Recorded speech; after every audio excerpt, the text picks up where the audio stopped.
Ladies and gentleman म्हणजे पाकिस्तानमध्ये बऱ्याच वेळा याचा उल्लेख करताना खवातीन अँड हजरात असा करतात. आता खवातीन म्हणजे अनेक बायका जर असतील तर त्यांना खवातीन म्हणतात. एक बाई असेल तर तिला खातून असं म्हणायची पद्धत आहे.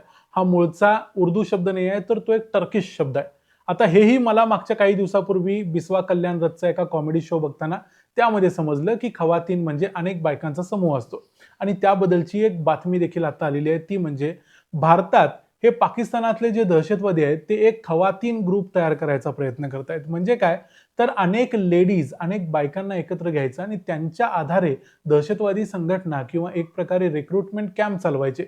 बायका असल्या की रिक्रुटमेंट, नवीन लोकांना भरती करणं सोपं जातं. याशिवाय बायका ग्रुपमध्ये असल्या तर त्यांच्यावरती संशय येण्याची शक्यता देखील कमी असते. याचा फायदा पाकिस्ताननं घ्यायचा ठरवला आणि याबद्दलचं एक रॅकेट मागच्या काही दिवसामध्ये आंध्र प्रदेश पोलिसांनी उद्ध्वस्त केलं. त्यामध्ये जवळजवळ आता 21 लोकांना अटक करण्यात आलेली आहे. याच्यामध्ये काही महिलांचा समावेश आहे आणि या महिला या पाकिस्तानच्या संघटनांसाठी, याशिवाय आयसिस आणि अल कायदा, ज्यांचं अल कायद्याचं जे भारतातलं विंग आहे, याच्यासाठी देखील महिलांची भरती करायचा प्रयत्न करत होते असं लक्षात आलंय. याच्यामध्ये महाराष्ट्रातून देखील काही लोकांना आंध्र प्रदेश पोलिसांनी अटक केली. नेमकं काय प्रकरण आहे, यामध्ये महाराष्ट्राचा अँगल काय आणि नेमका हा खवातीन ग्रुप काय करत होता, हे सगळं बघूया आजच्या या व्हिडिओमध्ये. मी आहे रणजित यादव आणि तुम्ही पाहताय द मराठी बाणा. आता याची सुरुवात कुठून झाली, तर 24 मार्चला आंध्र प्रदेश पोलिसांच्या काउंटर इंटेलिजन्स डिपार्टमेंट आणि विजयवाडा पोलीस या दोघांनी मिळून एक कारवाई केली. या कारवाईमध्ये आंध्र प्रदेशच्या विजयवाडा या गावातून मोहम्मद रहमतुल्ला शरीफ, मोहम्मद दानिश आणि मिर्झा सोहेल बेग या तिघांना अटक करण्यात आली. नाव मिर्झा वगैरे जरी असलं तरी हे तिघं देखील टॅक्सी ड्रायव्हर, हॉटेलमध्ये, रेस्टॉरंटमध्ये टेबल पुसायचं काम करणे अशीच कामं करणारी माणसं आहेत. पण या लोकांची हिंमत बघा. या लोकांनी पाकिस्तानमधल्या आणि जगातल्या वेगवेगळ्या देशातल्या लोकांच्या बरोबर संपर्क साधून भारतात इस्लामिक दहशतवाद कसा पसरवता येईल, आपण त्यासाठी काय कॉन्ट्रीब्युशन देऊ शकतो, यासाठी प्रयत्न केले. आणि या लोकांनी अल मलिक इस्लामिक ग्रुप नावाची एक दहशतवादी संघटना आपल्यात व्हर्च्युअली चालू केली. या लोकांनी अल हकीम शुकूर नावाच्या एका हँडलर बरोबर संपर्क साधला, जो दुसऱ्या देशात बसून या लोकांना इन्स्ट्रक्शन देतोय, या लोकांना ज्या काही गरजा आहेत त्या पुरवतोय, यांना पैसे वगैरे पुरवतोय, या सगळ्या गोष्टी करतोय. आणि हे सगळं हे लोक कुणासाठी करतायत, तर आयसिस म्हणजे Islamic State of Iraq and Syria, आणि दुसरी आहे अल कायदा इंडियन सब कॉन्टिनेंट म्हणजे भारतीय उपखंडासाठी काम करणारी संघटना, यांच्यासाठी. आणि यांचे संपर्क, या रहमतुल्ला नावाचा जो माणूस आहे याचा संपर्क पाकिस्तान, सिरिया, अफगाणिस्तान आणि UAE म्हणजे दुबई वगैरे अबुधाबीमध्ये बसलेल्या काही लोकांच्या बरोबर आहे, जेणेकरून भारतामध्ये दहशतवाद पसरवण्यास कशी मदत करता येईल. आता यांचा जो तपास केला गेला, या तपासामध्ये देखील काही गोष्टी समजल्या, कारण या तिघांना अटक झाल्यानंतर मग इतर लोकांना देखील अटक व्हायला सुरुवात झाली. याच्यामध्ये लक्षात आलं की अल हकीम शुकूर, मोहम्मद हुजैफा आणि अबू मोहारिब, याशिवाय आणखी दोघा तिघांची देखील नावं आहेत. या सगळे लोक हे वेगवेगळ्या देशामध्ये बसलेले आहेत आणि हे सगळे हँडलर्स आहेत.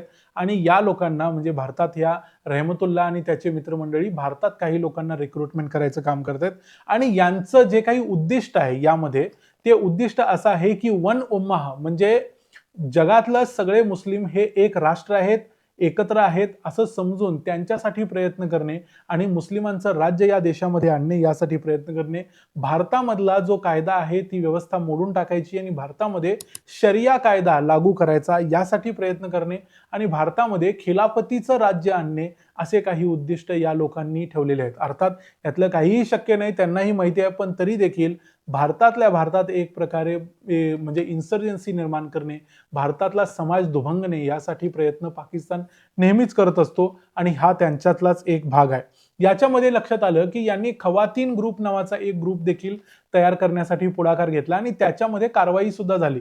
म्हणजे खवातीन ग्रुप निर्माण केला गेला, म्हणजे महिलांचा ग्रुप निर्माण केला गेला. या महिलांच्या ग्रुप संदर्भात मग आंध्र प्रदेश पोलीस तेलंगणमध्ये आले आणि त्यांनी हैदराबाद मधल्या चंचलगुडा इथं जाऊन एका महिलेला अटक केली. या महिलेचं नाव आहे साईदा बेगम. 38 वर्षांची ही महिला आहे. ही महिला विधवा आहे आणि या महिलेचं आत्ताचं काम एवढंच आहे की ती दहशतवाद्यांच्या या ग्रुप्समध्ये महिलांना भरती करायचं काम करते. एकदा महिला भरती झाल्या की त्यांचं डोकं कसं फिरवायचं, माती कशी भडकवायची, यासाठी Osama bin Laden, Zakir Naik, याशिवाय इसरार अहमद यासारख्या जे दहशतवादी आहेत, या दहशतवाद्यांची भाषणं, मौलाना मसूद अझर वगैरे यांची भाषणं त्यांना फॉरवर्ड करायची, त्यांच्याकडून ती वधवून घ्यायची किंवा एक प्रकारे त्यांना इन्स्पायर करायचं की इस्लामसाठी, जिहादसाठी हातात शस्त्र घ्या म्हणून महिलांना एकत्रित करायचं, यासाठी ही काम करत होती. खवातीन ग्रुपची म्होरक्या किंवा चीफ म्हणून सईदा बेगमचंच नाव घेतलं जातंय. आता याच्यामध्ये आणखी कोणकोणत्या महिला आहेत, तिनं कोणकोणते ग्रुप्स ऑलरेडी तयार केले होते, याच्याबद्दल अजून पोलिसांनी जास्त डिटेल्स बाहेर दिलेले नाहीत.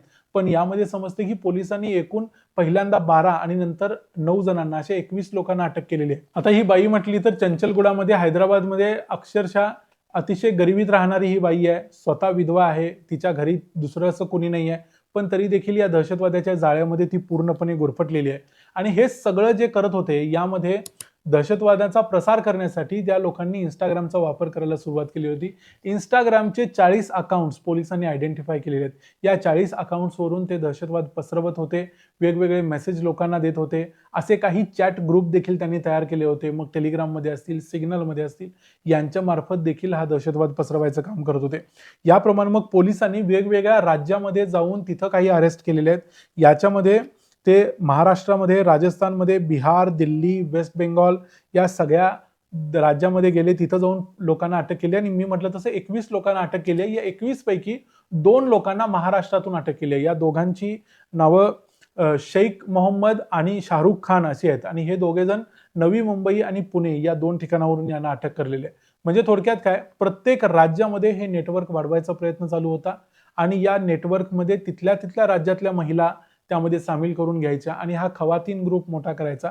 दुसऱ्या बाजूला आयसिस, जी एक जवळजवळ संपत आलेली संघटना आहे, जिथं त्यांची सुरुवात झालेली होती इराक आणि सिरियामध्ये, ती संपत आलेली संघटना आहे. त्या संघटनेच्या माध्यमातून भारतासारख्या देशामध्ये पाय पसरायचे आणि इथं एक आधार शोधायचा, यासाठी देखील हे प्रयत्न करतात. आयसिस बद्दलच्या अनेक गोष्टी या अगोदर देखील ऐकलेल्या आहेत. केरला फाईल्स सारखे चित्रपट येऊन गेलेत. त्यामुळे या सगळ्यामध्ये एक धोका मात्र भारताच्या समाज स्वास्थ्यासाठी निर्माण झालाय, एवढं आपण या ठिकाणी म्हणू शकतो.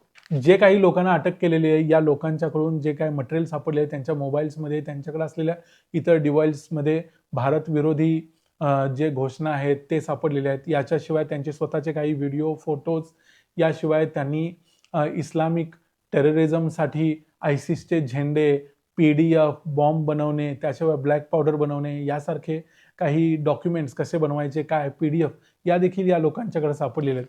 एकूण हे सगळं बघितलं तर मागच्या काही दिवसापूर्वी भारतात आपण बघितलेलं एक दहशतवादाचं डॉक्टर्स मॉड्यूल, म्हणजे दिल्लीमध्ये जेव्हा दहशतवादी हल्ला झाला लाल किल्ल्याजवळ, त्यावेळेला लक्षात आलं की भारतातले अनेक दहशतवादी हे डॉक्टर्स आहेत.